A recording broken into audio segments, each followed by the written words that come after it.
தமிழக அரசு பஞ்சாயத்து பகுதிகளுக்கு வீட்டு வரி, தண்ணீர் வரிகளை உயர்த்தியிருப்பது வன்மையாக கண்டிக்கத்தக்கது என எதிர்க்கட்சித் தலைவர் எடப்பாடி பழனிசாமி தெரிவித்துள்ளார். இது தொடர்பாக அவர் வெளியிட்டுள்ள அறிக்கையில், தமிழகத்தில் அனைத்து பஞ்சாயத்துகளிலும் உள்ள ஓலை குடிசைகள், ஓடு ஹாஸ்பிட்டாஸ் வீடுகள், கான்கிரீட் வீடுகள் மற்றும் வணிக நிறுவனங்கள் உள்ளிட்ட அனைத்திற்கும் சொத்து வரியை உயர்த்தியதுடன் புதிய வரியை வசூலிக்க அதிகாரிகளை வற்புறுத்தி வருகிறது என்று தெரிவித்துள்ளார்.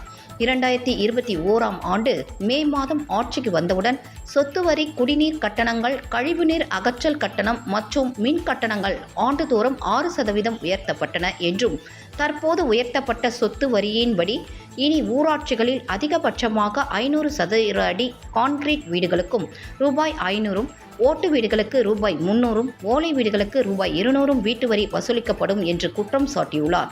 கடந்த 4 ஆண்டுகளாக மக்களின் வயிற்றில் அடித்து அலங்கோல ஆட்சி நடத்தி வரும் ஸ்டாலின் அரசு தற்போது பஞ்சாயத்து பகுதிகளுக்கு வீட்டு வரி, தண்ணீர் வரிகளை உயர்த்தி இருப்பதை வன்மையாக கண்டிக்கத்தக்கது என்றும், இதனை உடனடியாக திரும்பப் பெற வேண்டும் என்றும் அவர் அந்த அறிக்கையில் தெரிவித்துள்ளார்.